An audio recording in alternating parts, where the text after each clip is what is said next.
আবার চলে আসলাম নেদারল্যান্ডে, হুট করে যদিও চলে আসা। প্ল্যান ছিল যে হচ্ছে সিলেটে যাব, বাট হচ্ছে একটু তাড়াহুড়ার মধ্যেই আসলে আসতে হয়েছিল পার্সোনাল কিছু কাজের জন্য। কি খবর প্রিয়া? আলহামদুলিল্লাহ ভালো আছি, আপনারা সবাই কেমন আছেন? তোমাকে অনেক মিস করেছি এখন আরো মিস করবেন, আমি আবার চলে আসছি। বিজনেস লাইফে না, আমার আসলে একটা অনেক বড় আজকে একটা এক্সপিরিয়েন্সের মাধ্যমে আসলে আমি গিয়েছি, যেটা আসলে কখনোই আমি ভুলতে পারবো না। এটা আমাকে আসলে শিখালো, অনেক জিনিসই শিখালো। যাই হোক, তোমার শোরুমে কি হয়েছে একটু ক্লিয়ার করবা? হ্যাঁ, আমি সবই ক্লিয়ার করবো আজকে, কোনো সমস্যা নেই। আমি আসলে মানে জিনিসটা দেখে আমার খুব হাসি পাইছে, মানে হাসি বলতে যে মানুষের আসলে ভিউজ বা মানুষের আসলে পিছিয়ে পড়ার জন্য আর কত কি করবে মানুষজন, এটা দেখে আমার খুব হাসি পাইছে। যাই হোক, ওটা আমি ক্লিয়ার করবো আপনাদের সাথে। ফার্স্ট টাইম আগে ক্লিয়ার করে দিই যে হচ্ছে আমাদের আর্টস অফ পিয়া ধরা খাইলো আপু, না ধরা খাওয়ার কিছু হয়নি, আমি আপনাকে ক্লিয়ার করবো। মানে এত এত এত খুশি হওয়ার মতো আপনাদের সাথে কিছু হয়নি। সারপ্রাইজ দেওয়ার জন্য তুমিই সেরা। হ্যাঁ, আমি সারপ্রাইজ দেওয়ার জন্য অনেক সেরা। যাই হোক, যে অনেকে হয়তো বা নিউজ দেখেছেন, এই যে অনেকে বলছেন যমুনাতে দিয়েছে আপনার দোকানে ভেজাল ভিডিও, ভেজাল ভিডিও। আচ্ছা, ফার্স্টে আমি বলি যে আমার 8 বছরের ক্যারিয়ারে আমার শোরুম বা আমার প্রোডাক্ট নিয়ে আসলে কেউ কখনো কোনো কথা বলতে পারেনি, এখনো বলতে পারেনি, এখনো আমার কথা বলতে পারিনি। এবং দুইটা জিনিসে তারা আমাকে ধরেছে। ফার্স্টে আমি বলে দিই যে তারা কেন এসেছিল। ফার্স্টে এসেছিল অনলাইনে মেবি একজন কেউ কমপ্লেন করেছিল যে তারা অনলাইনে হচ্ছে তার রিপ্লাই পাচ্ছিল না। যখন হচ্ছে আমাদের রংপুর শোরুমটা ওপেনিং হয় তখন আসলে সব কিছুই আমাদের পুরো টিমটাই আমরা রংপুরে চলে গিয়েছিলাম, যেহেতু রংপুরে আমাদের গোছানো থেকে শুরু করে রংপুর শোরুম বড় ছিল, সেই জন্য আমাদের লোকের প্রয়োজন ছিল। সো আমরা রংপুরে আসলে আমাদের আইটি ডিপার্টমেন্টের যে লোকজন, তারপর মডারেটর প্যানেল থেকে, তো যাই হোক ওরা হচ্ছে গিয়েছিল। তো প্রপারলি অনেকে হচ্ছে মেসেজের রিপ্লাই পাইনি। তো সেই ক্ষেত্রে আমি যেটা করেছিলাম, যে আসলে কমপ্লেন করেছিল এর মাঝেই আমি তো আসলে রংপুর শোরুম নিয়ে অনেক ব্যস্ত ছিলাম। তো সেক্ষেত্রে যেটা হয়েছিল যে রিপ্লাই পাইনি। পরবর্তীতে তার সাথে আসলে কথাবার্তা বলে, ভালো মতো কথাবার্তা বলে আমি হচ্ছে পুরোটা সর্ট আউট করেছি। এখন হচ্ছে যে লোকরা এসেছিল সেই লোকরা এসে, হ্যাঁ, যে যারা চলে এসেছে মানে আসছিল ভোক্তা থেকে যারা এসেছিল, ঠিক আছে, তারা আমাকে দেখতে এসেছিল। এবং আমাদের কাছে কিন্তু যে ভোক্তা থেকে কিন্তু একটা চিঠি আসে যে আপনার নামে একটা কমপ্লেন করা হয়েছে, এটার একটা চিঠি কিন্তু আসে পোস্ট অফিসের মাধ্যমে। আর আজকেই নাকি হচ্ছে সেটা শুনানিও ছিল 3:17, হ্যাঁ 3:17 হচ্ছে সেটা শুনানিও ছিল। ভালো কথা, খুবই ভালো কথা। এটা যে কেউ করতে পারে, এটা সবারই রাইটস আছে, আমারও রাইটস আছে, আপনাদেরও রাইটস আছে। সো যাই হোক, আজকে নাকি শুনানিও ছিল। সো আমি তো ভাই ইয়াই পাইনি, মানে চিঠি পাইনি। তো আমি কিভাবে যাব বা কিভাবে শুনানি না আজকে কি, সেটা আমি কিভাবে জানবো, তাই না? সো আমি তো চিঠিই পাইনি। তো যখন তারা এসেছে, এবং তারা এসেছে হচ্ছে 12টার দিকে, আর আমার শুনানি হচ্ছে 3:17, 3 ঘন্টা আগে সে আমার শোরুমে আসছে। এখন আমি শুনানিতে যাব কি যাব না, আমি না গেলে সে আমার এখানে অভিযান চালাতে পারবে বা সামথিং লাইক দ্যাট, কিন্তু সে আসে নাই। সে 12টার দিক এসে হচ্ছে এরকম বলতেছে যে এটার পরিপ্রেক্ষিতে, একটা আছে যে নর্মালি সে দেখতে আসছে, আরেকটা আছে যে সে কমপ্লেন পাইছে সেটার পরিপ্রেক্ষিতে সে আসছে। তো পরিপ্রেক্ষিতে তো শুনানিতে 3:17 হচ্ছে আমার শুনানি। তো তখন কেন সে আসে নাই, মানে তারপরে কেন তারা আসে নাই, তার আগে কেন এসেছে? তো তখন আমরা বলছি যে আপনারা যে এসেছেন আমরা তো কোনো কপি পাইনি, আমরা তো কোনো হচ্ছে মানে ভোক্তা থেকে কোনো নোটিশ বা চিঠি যেটাই বলেন না কেন ওটা পাইনি। আমরা জানবো কিভাবে? আমরা তো এরকম তো অনেক অনেক কেসেস হয়, আমরা জানবো কিভাবে? তখন বলতেছে তাহলে পোস্ট অফিস হচ্ছে আপনার মানে করেছে, ভুল করেছে, মানে লেট করেছে, পোস্ট অফিসে মেবি লেট করেছে। তো পোস্ট অফিস লেট করেছে, এটা আমাদের কিছু করার নেই, এটা আপনাদের পোস্ট অফিসকে যাই বলেন। তখন হচ্ছে বলতেছে যে না, পোস্ট অফিস তো লেট করেছে, ওদের কাছে একটা কপি ছিল, ওরা করছে কি ইনস্ট্যান্ট আমার শোরুমে, আমি আপনাদেরকে সিসিটিভি দেখাতে পারবো, ইনস্ট্যান্ট সেখানে হচ্ছে তারা দাঁড়িয়ে ড্রাফটে যেটা ড্রাফট ছিল, মেইন পেপারও না, যেটা ড্রাফট কপি ছিল, সেই ড্রাফট কপিটাতে সিগনেচার করে, মানে ইনস্ট্যান্ট দাঁড়িয়ে আমার শোরুমের মধ্যে দাঁড়িয়ে ড্রাফট কপিতে সিগনেচার করে বলছে এই যে নেন পেপার। এখন আমার কাছে একটা প্রশ্ন খুবই জাগছে, আমি আসলে সরকারি টার্মস অ্যান্ড কন্ডিশন অত বেশি বুঝি না, আমার এই সব জিনিসে কখনো যেতেও হয়নি।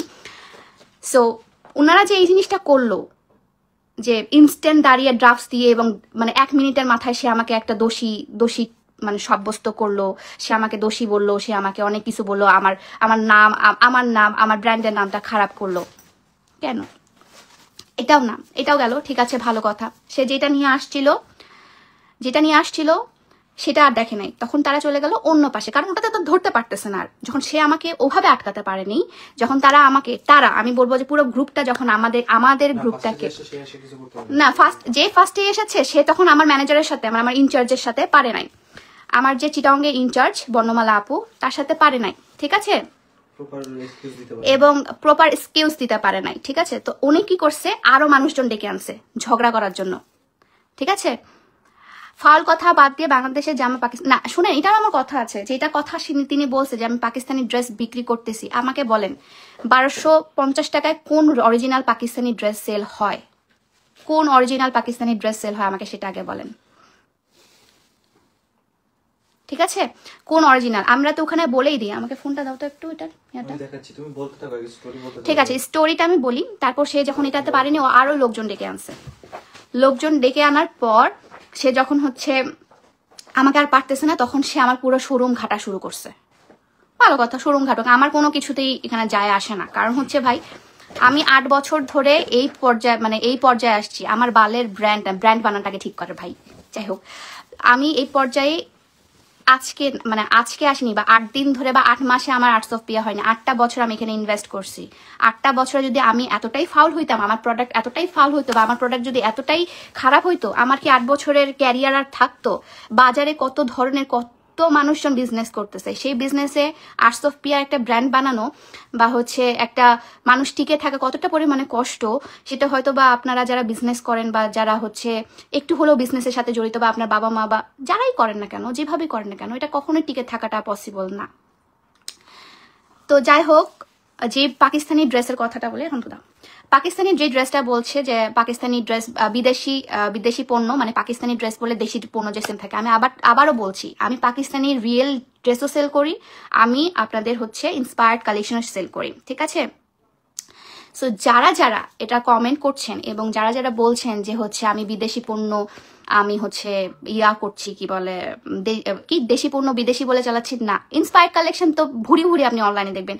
এবং আমার রিলেটেড ওরকম হচ্ছে মানে আমার রিলেটেড কাপড় চোপড় আরো অনেকে বেচে। 8 বছরে কোনো কিছুই শুনি নাই, এখন মানুষের সহ্য হচ্ছে না। বি কনফিডেন্ট আপু, love you so much. I know আপু, আমার কখনোই এটা মনে হয় নাই যে এটা এরকম ধরনের কোনো কিছুতে আসবে। সে আমার যেগুলো হাইপ বলতে যেগুলো দিয়ে আর্টস অফ পিয়ার যাত্রা শুরু, মানে হচ্ছে আমার অর্গানিক প্রোডাক্ট, আমাদের সবচেয়ে সেলিং প্রোডাক্ট হচ্ছে arts of pear hair oil, যেটাতে আমাদের বিএসটিআই অনুমোদন করা আছে। আমাদের বিএসটিআই অনুমোদন দেওয়া আছে, মানে সরকার থেকে অনুমোদন দেওয়া আছে, বিএসটিআই অনুমোদন করা, ঠিক আছে। ওটাতে তারা কোনো ফল্ট ধরতে পারে নাই। তারপর হচ্ছে আমাদের হেয়ার প্যাকে আমাদের বিএসটিআই লাগে না আপু, কারণ হেয়ার প্যাকটা সম্পূর্ণ হার্বস দিয়ে তৈরি, ওটাতে হচ্ছে তেল রিলেটেড কোনো কিছু নাই, সো ওটাতে লাগবে না। ওটা তো সে কোনো কিছু ধরতে পারে না, কোনো কিছু ধরতে পারে নাই। তখন তারা পাকিস্তানি ড্রেসে গেছে, তাও আবার আমরা ওখানে বলেছি যে এটা ইন্সপায়ার্ড কালেকশন। তখন তারা বলছে কি তাহলে ট্যাগে ইন্সপায়ার্ড কেন লেখা না? এবং আমি যেখান থেকে মাল আনি, যেই হচ্ছে মানে যে কারখানা থেকে আমি মালটা নিয়ে আসি, পাকিস্তানি ইন্সপায়ার্ড যে কারখানা থেকে নিয়ে আসি, আমি তাকে সে রিসিপ্টটা পর্যন্ত দিয়েছি যে দেখেন, একটা বিজনেসে 100-200 টাকা লাভ করবো না তো আমি বিজনেস, আমি তো চ্যারিটি খুলে বসি নাই, আমি তো লাভ করবোই 100-200 টাকা, না হলে হ্যাঁ আমি কেন, মানে আমি তো লাভ করবোই ওখানে। বিজনেস তো কেউ শখে বা লসে করার জন্য করে না, সবাই তো হচ্ছে বিজনেস আপনার লাভ করার জন্যই করে। তো 100-200 টাকা লাভ করবে না তো কি করব?